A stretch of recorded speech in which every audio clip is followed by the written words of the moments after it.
Hello दोस्तों, आप सभी का स्वागत है हमारे YouTube चैनल युवा विद्यार्थी संघ नंबर 1 पर। हम लोग पढ़ने वाले हैं आज के इस वीडियो में कक्षा 8 का हिंदी प्रज्ञा यूपी बोर्ड का पाठ 15 एक स्त्री का पत्र। इस पाठ में जितने भी प्रश्न हैं हम उन प्रश्नों का उत्तर करने वाले हैं। तो आइए देखते हैं प्रश्नों को। प्रश्न है कुछ करने को से प्रश्न नंबर पहला, महिलाओं के अधिकारों की रक्षा के लिए प्रतिवर्ष 8 मार्च को अंतर्राष्ट्रीय महिला दिवस मनाया जाता है। इस अवसर पर आपके आसपास कोई आयोजन हो तो उसमें शामिल होकर देखिए कि वहाँ क्या क्या कार्यक्रम होते हैं। उन कार्यक्रमों की संक्षिप्त रिपोर्ट बनाकर कक्षा में प्रवेश यानी कक्षा में प्रस्तुत कीजिए। तो आइए हम इसका उत्तर देखते हैं। तो उत्तर में हम सबसे पहले हेडिंग डालेंगे, अंतर्राष्ट्रीय महिला दिवस 8 मार्च पर आयोजित कार्यक्रम की संक्षिप्त रिपोर्ट। हमारे विद्यालय में 8 मार्च को अंतर्राष्ट्रीय महिला दिवस मनाया गया। कार्यक्रम का शुभारंभ दीप प्रज्वल और सरस्वती वंदना से हुआ। प्रधानाचार्य ने महिलाओं के अधिकार, शिक्षा, सुरक्षा और सम्मान पर प्रेरणादायक भाषण दिया। विद्यार्थियों ने भाषण, कविता, नाटक तथा गीत प्रस्तुत किए। महिलाओं के अधिकारों और समानता पर पोस्टर प्रदर्शनी भी लगाई गई। अंत में सभी ने महिलाओं का सम्मान करने तथा उनके अधिकारों की रक्षा करने का संकल्प लिया। यह कार्यक्रम बहुत प्रेरणादायक और ज्ञानवर्धक रहा। प्रश्न नंबर दूसरा है, अपने क्षेत्र की किसी सफल नारी का साक्षात्कार लेकर जानिए कि किन गुणों के कारण उसे जीवन में सफलता मिली। तो इस प्रश्न का उत्तर है, मैंने अपने क्षेत्र की एक सफल शिक्षिका का साक्षात्कार लिया। उन्होंने बताया कि मेहनत, ईमानदारी, आत्मविश्वास, अनुशासन और निरंतर प्रयास के कारण उन्हें जीवन में सफलता मिली। उन्होंने कहा कि कठिन परिस्थितियों में भी कभी हार नहीं माननी चाहिए। प्रश्न नंबर तीसरा है, महिलाओं के साथ होने वाले अपराधों में दहेज, हत्या, मारपीट, छेड़छाड़, बलात्कार, अपहरण आदि के लिए भारतीय दंड संहिता की विभिन्न धाराओं में कैद, जुर्माना या दोनों के साथ साथ कठोर कारावास से लेकर आजीवन कारावास तक की सजाएं निर्धारित की गई हैं। इस विषय में अपने शिक्षक या शिक्षिका से और जानकारी प्राप्त करें और उस जानकारी के आधार पर महिलाओं के साथ होने वाले अपराध और उनके लिए निर्धारित दंड का पोस्टर बनाकर सार्वजनिक स्थान पर लगाइए। तो आइए हम इसका उत्तर देखते हैं। तो उत्तर में हो जाएगा, आप पोस्टर स्वयं बनाएं और उसमें ये लिखें कि सबसे पहले हम हेडिंग डालेंगे, महिलाओं के साथ होने वाले अपराध। महिलाओं का सम्मान करें, सुरक्षा दें। दहेज लेना अपराध है। मारपीट, छेड़छाड़ और अपहरण कानूनन दंडनीय अपराध है। बलात्कार जैसे अपराधों के लिए कठोर कारावास का प्रावधान है। आगे हम हेडिंग डालेंगे, महिलाओं के साथ होने वाले अपराध के लिए निर्धारित दंड। तो कौन कौन है? तो दहेज लेना देना, 5 वर्ष तक की कैद और जुर्माना, मारपीट यानी घरेलू हिंसा, कैद या जुर्माना या दोनों, अपहरण 7 वर्ष या उससे अधिक की कैद और जुर्माना, बलात्कार कठोर कारावास 10 वर्ष से लेकर आजीवन कारावास तक। अगला प्रश्न है विचार और कल्पना से। प्रश्न नंबर पहला है, नारी सम्मान एवं उसकी सुरक्षा विषय पर कक्षा में चर्चा करके एक सुझाव पत्र तैयार कीजिए तथा अपनी कक्षा में टांग दीजिए। तो आइए हम इसका उत्तर देखते हैं। तो हम सबसे पहले हेडिंग डालेंगे, सुझाव पत्र, विषय नारी सम्मान एवं उसकी सुरक्षा। पहला है, महिलाओं का सदैव सम्मान करें। दूसरा है, बालिकाओं को शिक्षा के समान अवसर दें। तीसरा है, दहेज प्रथा और बाल विवाह का विरोध करें। चौथा है, महिलाओं के साथ किसी भी प्रकार की हिंसा या छेड़छाड़ न करें। पांचवा है, महिलाओं के अधिकारों की रक्षा करें और आवश्यकता पड़ने पर उनकी सहायता करें। अगला प्रश्न है प्रश्न नंबर 2, बालिकाओं की शिक्षा और उनके अधिकार की रक्षा के लिए आप अपने स्तर पर अपने परिवार में क्या क्या करना चाहेंगे, एक सूची तैयार कीजिए। तो आइए हम इसका उत्तर में देखते हैं। सूची पहला है, बालिकाओं को अच्छी शिक्षा दिलवाऊंगा या दिलवाऊंगी। दूसरा है, उनके साथ समान व्यवहार करूंगा या करूंगी, यानी आप लड़की हो तो करूंगी, आप लड़के हो तो करूंगा का प्रयोग कर सकते हैं। तीसरा है, उनके अधिकारों का सम्मान करूंगा या करूंगी। चौथा है, बाल विवाह और दहेज प्रथा का विरोध करूंगा या करूंगी। पांचवा है, उनकी सुरक्षा और आत्मसम्मान का ध्यान रखूंगा या रखूंगी। उन्हें आत्मनिर्भर बनने के लिए प्रोत्साहित करूंगा या करूंगी। अगला प्रश्न है प्रश्न नंबर 3। प्रस्तुत पाठ पत्र शैली में है। आप भी पत्र लिखिए, यानी हमें पत्र लिखना है। तो क नंबर प्रश्न है, अपनी माता के नाम जिसमें घरेलू समस्याओं का जिक्र हो। तो हम सबसे पहले उत्तर में हम सबसे पहले स्थान लिखेंगे। तो प्रयागराज, दिनांक 20 जुलाई 2026। आइए आगे देखेंगे। पूजनीय माता जी, सादर चरण स्पर्श। मैं यहाँ कुशल हूँ और आशा करता हूँ कि आप भी स्वस्थ होंगी। घर की आर्थिक स्थिति और आपकी अधिक मेहनत की चिंता रहती है। कृपया अपने स्वास्थ्य का ध्यान रखें। मैं मन लगाकर पढ़ाई कर रहा हूँ ताकि आगे चलकर परिवार की जिम्मेदारियाँ निभा सकूँ।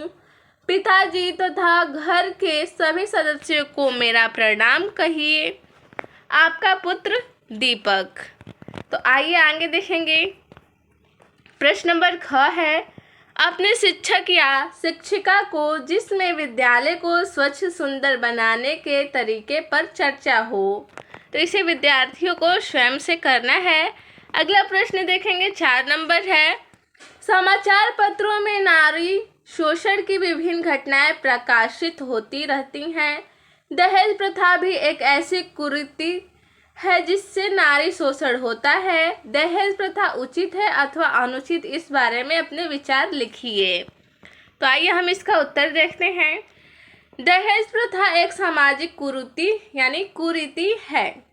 यह पूरी तरह अनुचित है। दहेज के कारण अनेक महिलाओं को मानसिक और शारीरिक उत्पीड़न का सामना करना पड़ता है। कई परिवार आर्थिक बोझ से दब जाते हैं और अनेक अपराध भी होते हैं। विवाह एक पवित्र बंधन है, इसे लेन देन का साधन नहीं बनाना चाहिए। हमें दहेज प्रथा का विरोध करना चाहिए तथा दहेज मुक्त समाज के निर्माण में अपना योगदान देना चाहिए। अगला प्रश्न देखेंगे, पाठ से या पत्र से प्रश्न लिया गया है। प्रश्न पहला है, बिंदु को लेकर मझली बहू के घर वाले क्यों चिंतित हो उठे। तो इस प्रश्न का उत्तर है, बिंदु एक अनाथ लड़की थी। घर वाले उसके साथ रूखा व्यवहार करते थे और उसे अपने लिए बोझ समझते थे। प्रश्न नंबर दूसरा है, बिंदु का विवाह तय करते समय क्या धोखा किया गया। तो इसका उत्तर है, बिंदु का विवाह धोखे से पागल लड़के से करा दिया गया। प्रश्न नंबर तीसरा देखेंगे, बिंदु को दोबारा ब्लात ससुराल भेजने का क्या परिणाम निकला। बिंदु ने आग लगाकर आत्महत्या कर ली। प्रश्न नंबर चौथा है, मझली बहू ने पत्र के अंत में क्या निश्चय व्यक्त किया। तो इस प्रश्न का उत्तर है, मझली बहू ने पत्र के अंत में मीराबाई की तरह सारे बंधन तोड़कर विरक्त जीवन जीने का निश्चय व्यक्त किया। प्रश्न नंबर 5वां है, कथन के भाव स्पष्ट कीजिए। का नंबर है, कविताएं थी तो मामूली लेकिन उनमें मेरी आवाज़ थी। तो इसका भाव है, कविताओं में गृहस्थी के रीति रिवाज के विरुद्ध आंतरिक विचार प्रकट होते थे। ख नंबर है, माँ बनने का दर्द मैंने उठाया पर माँ कहलाने का सुख न पा सकी। तो इसका भाव है, मझली बहू की नन्ही बच्ची मर गई थी। ग नंबर है, मैं तुम्हारी चौखट लांघ चुकी हूँ। तो इसका भाव हो जाएगा, मझली बहू घर छोड़कर तीर्थ करने चली गई थी। घ नंबर है, मुझे अपने आप पर भरोसा है, मैं जी सकती हूँ, मैं जीऊँगी। तो इसका भाव हो जाएगा, मछली बहू ने विरक्त होकर जीवन बिताने का निश्चय किया, क्योंकि गृहस्थी के झमेलों ने उसे झकझोर कर रख दिया था। यानी इसका भाव है, मछली बहू ने विरक्त होकर जीवन बिताने का निश्चय किया, क्योंकि गृहस्थी के झमेलों ने उसे झकझोर कर रख दिया था। अगला प्रश्न देखेंगे, भाषा की बात से लिया गया है। प्रश्न नंबर पहला है, दिए गए मुहावरों के अर्थ बताते हुए वाक्य प्रयोग कीजिए। क नंबर है, चैन की सांस लेना, तो इसका अर्थ होगा आराम अनुभव करना। तो इसका हम वाक्य प्रयोग करेंगे, बिंदु को मछली बहू के पास भेजकर जेठानी ने चैन की सांस ली। ख नंबर है, फूटी आँख न सुहाना, तो इसका अर्थ है अच्छा न लगना। तो इसका वाक्य प्रयोग होगा, मछली बहू का बिंदु के प्रति प्यार घर वालों को फूटी आँख न सुहाता था। ग नंबर है, सीने पर सांप लौटना, तो इसका अर्थ हो जाएगा बहुत दुख अनुभव करना। वाक्य प्रयोग, बिंदु की आत्महत्या की खबर सुनकर मछली बहू के सीने पर सांप लौटने लगे। अगला प्रश्न है प्रश्न नंबर 2, दूर शब्द का अर्थ होता है जो निकट न हो, परंतु इसी दूर शब्द के पहले सु उपसर्ग जोड़कर नया शब्द बनता है सुदूर, यानी सुदूर, जिसका अर्थ होता है जो बहुत दूर हो। यानी दूर शब्द के पहले सु उपसर्ग जोड़कर नया शब्द बनता है सुदूर, जिसका अर्थ होता है जो बहुत दूर हो। इसी प्रकार सु उपसर्ग जोड़कर 4 अन्य शब्द बनाइए। तो आइए हम देखते हैं। शब्द है कुमार, प्रसिद्ध, गम, लभ। अब यानी हम इसमें उपसर्ग जोड़ना है सु, यानी चारों शब्दों में सु उपसर्ग जोड़कर हमें नया शब्द बनाना है। तो कुमार और उपसर्ग है सु, तो इसका हो जाएगा नया शब्द सुकुमार। प्रसिद्ध और इसमें उपसर्ग सु है तो सुप्रसिद्ध। गम का क्या हो जाएगा सुगम, लभ का सुलभ। आगे देखेंगे, अगला प्रश्न है प्रश्न नंबर 3, आज 15 साल हुए हमारे ब्याह को, मुझे 12वां साल लगा था। ऊपर के वाक्यों में आए 15 और 12वां शब्द को देखिए। दोनों शब्द साल की विशेषता बता रहे हैं। दोनों शब्द संख्यावाची विशेषण है। एक गणना बोधक है, दूसरा क्रम बोधक। 2 अन्य संख्यावाची विशेषण शब्द लिखकर उनका अपने वाक्यों में प्रयोग कीजिए। तो आइए हम इसका उत्तर देखते हैं। 81, तो इसका होगा लड़कों के लिए विवाह की न्यूनतम आयु सीमा 81 वर्ष है। दूसरा, गीता का दूसरा अध्याय संख्या योग है। इसे भी जाने।